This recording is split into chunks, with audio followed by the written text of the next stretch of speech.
Today, I want to share with you some of the steps that I've seen over my career that help buyers to make it or break it in the spring market of what you should be doing right now. I know it may feel like it's a little bit early to be getting ready for the spring market, but trust me, over my career, I've seen that there are certain things that can be done right now that will help to position buyers to be absolutely ready to take on the market and the challenges that bring forth in it. There are three things that I think are most important for us to really be diving into and really concentrating on. First and foremost, find your agent. I know it seems like an easy task, but this is such an important piece. Most people, not all, but most people tend to look for a referral. They go to a friend, a family member, a trusted colleague, maybe somebody that lives near them now that they know that just has performed a real estate transaction, and they ask for a referral. They want to know how that experience was, and if it was a good one, perhaps an introduction to that agent. I am fortunate in the sense that most of my clients come to me through a referral. Over 90% year after year come to me that way. If you don't have somebody that you trust in the sense of knowing a referral within the real estate industry, there's some other avenues that you can go as well. Luckily, we live in a day of transparency. There is so much information out there that's available to us on the internet. So whether or not you have a referral or you don't, the next step would be the same. I would either take those referrals to the internet to do a little bit of your own digging, your own research, or start your search there for whom you're going to work with. You can look for things like areas of expertise, length and duration of somebody's career in the industry, levels of success, numbers of buyers, numbers of sellers, and most importantly is going to be the reviews that are placed online. I encourage all of my clients to go to Google different agent reviews because they're going to find out what past clients have said about me or somebody else is being considered. Next step, the buyer consultation. Once you have whittled your list down to, in my opinion, 2, maybe 3 agents, I would take those top 2 or 3 and I would schedule an interview, sometimes called a buyer's consultation. As I tell everybody that I sit down with, I may not be your best fit, and there is absolutely nothing personal or nothing wrong with that. But it's ever so important to find somebody that you feel like aligns with who you are, that understands your goals, and is going to be an advocate for you moving forward. And trust me, I can't tell you how many times this story reenacts itself. I have somebody reach out to me in the end of the year that says, "Hi, so-and-so gave me your name, and I'm going to look to buy a property in the next year. Can we connect in January or February so we can talk about those goals?" My first instinct is to say, absolutely, but if I can make a recommendation, I would love to schedule a buyer's consultation now in advance. The reality is, even if we don't start your search for months and months and months on end, having an initial consultation is absolutely something that can be invaluable to your search. Now, the buyer consultation and what it entails, this is something that is one of the highlights of the process for me. It's a little bit of what I call our get to know you. First and foremost, I'm going to talk about my professional background. I want them to know my experience. I want them to know my areas of expertise, what's important for me, and if I am a fit for them moving forward. Then, I want to talk about what's even more interesting to me. I want to talk about them. I want to talk about their background. I want to talk about what they do. I want to talk about who they are as a person because once again, it's a personal process, and the more that we can connect and understand one another, the better that I can do my job. Once we talk about this, I like to ask about their current living arrangements. Why is this important? Understanding where they're coming from and what they're doing helps to once again give me insight on where they want to go and where they want to be. One of the questions I then jump in on is why? Why are they interested in buying real estate? What are the drivers for them? Why is it being considered now?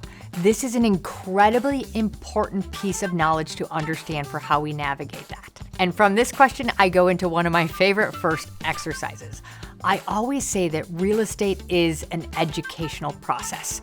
And so one of the questions that I really want somebody to dive into and really understand is, what does buying real estate really mean? Buying real estate on its most basic level is about figuring out what your priorities are, putting them in some semblance of order. Now, if you're buying with somebody, you're then taking those priority lists and you're compromising them with one another. You end up with your list of priorities, and now we're gonna try and find a property to match it. It's really that simple. Well, it's not, but that's at least a really simple starting point for us. The best way for me to help people understand their priorities is to do a little bit of an exercise. I ask them the very simple question. I ask them to explain to me what is their ideal version of the house that they're imagining that they're going to buy. Notice I use the word ideal. This is incredibly important to me. I hate the word perfect. There is no such thing as a perfect home, a perfect job, a perfect spouse, a perfect anything. So you will see I eliminate that from our conversation from the very, very beginning.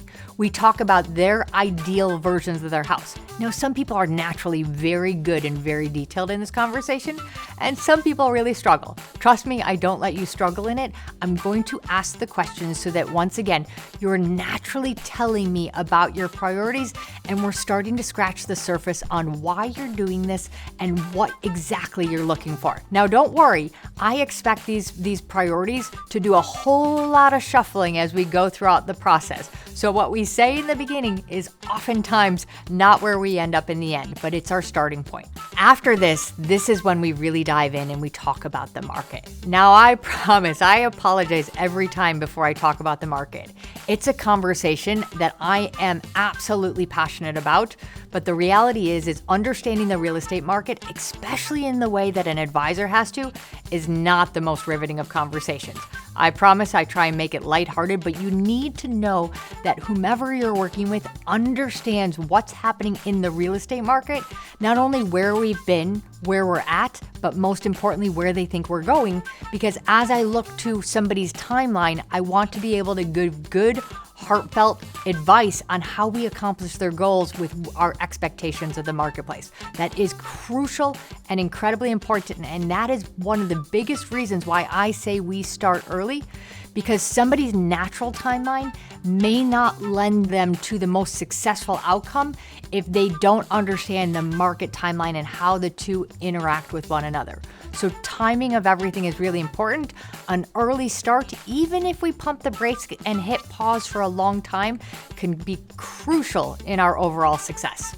Once we get a chance to put together and talk about that market, that timeline, then we're going to talk about buyer's agency. It's a huge conversation that so many agents ignore and do not understand. As of this past year and the NAR settlement, this conversation about buyer's agency is even more critical than before, so that you need to understand and make sure that you are aligned with an agent that gets buyer's agency, understands the value that they're bringing for you, and knows how to be an advocate for you as you navigate what is still very choppy waters in the new year. This is when we talk about what's going to happen next, our next steps. How do we put this into place? Now, I should have a little disclosure because, yes, it sounds like a lot of conversations. Most good buyer consultations will last somewhere between 45 and 60 minutes. Just a small dot of information for us to really get the ball rolling and know that we're in the appropriate relationship with the right people and moving it forward. In terms of our next steps, the things that we're going to be talking about, we're going to talk about an introduction to a lender or a financial consultant, depending on whether or not somebody needs a mortgage or is looking to purchase a straight cash transaction. We're going to talk about possibly hooking them up to a program called ZenList so that they can start digitally getting familiar with what is on the market as well as the private listings on it. And this is just a time for us to kind of wrap up and understand what comes next in our process and how we follow up from there. Step number 3, the third thing that I think is important to be doing early on in your search process is aligning yourself with your financial consultant. Now, a financial consultant can most often be a lender, but can also be a financial advisor as well. Many of our buyers are going to need some level of a mortgage in purchasing their next home, but not all. So I would say most often this is when we align with a lender. Oftentimes, consumers and buyers tell me, I'm not ready yet, I don't want to start that process.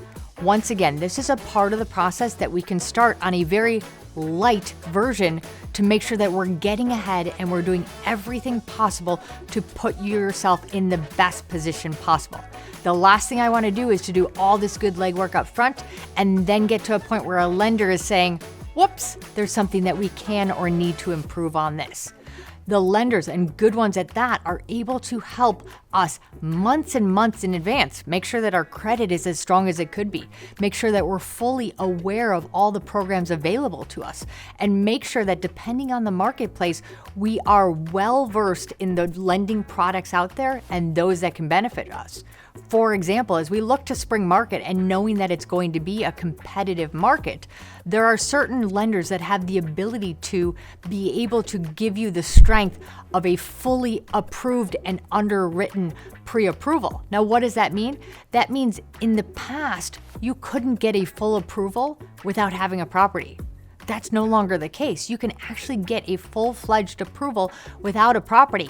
And imagine the strength in that as you enter spring market and have that ability to say to somebody, this file is fully underwritten. If it's competitive, that's absolutely going to get my attention. So bringing that lender in early is really important. Now, oftentimes that lender is going to be a referral from the agent. Sometimes the buyers have somebody that they want to work with, which is absolutely fine. But if they don't, most agents have great relationships with top lenders. Some consumers will come to us and say, hey, I want to shop rates. I should talk to a bunch of lenders. And absolutely, there will definitely be time for this throughout the process. Up front, when we're doing some of our pre-work, my opinion is that it's really just important to get one great lender on your team to act as an advocate, a consultant, and advisor to put us in the best position possible. The reality is no lender can tell you in the very beginning what rates they're going to have available to you. So in the beginning, it's making sure that we have the absolute best resource that we feel most comfortable with. And then once we're farther into the search, once we find that property, then you're going to come back and you're going to have that ability that if you choose to talk to more lender, that's your appropriate timing. So as I said, there are three main things that I would be doing in advance of a market to put myself in the best position possible as a buyer. These three things can be done at any point in time. They don't need to be done right up front. And from my experience, these are really important. Now, there are other things. For those that are really anxious, there are more things that we can be doing. We can be touring some neighborhoods, getting familiar with them if we aren't not. We could be maybe going out and seeing a few houses, not to buy them, but more or less to window shop. Sometimes I call it the touring a buffet of properties, understanding the advantages and disadvantages of each. Now, once again, those are things that can be done in advance, but if you're not ready to get to that step, they definitely don't have to. I would really just make sure that you're aligning with the right people, putting the strategies in place, putting the timelines in place, and making sure that what's most pivotal in that is that you find the agent that is going to help be your advocate throughout your home purchase.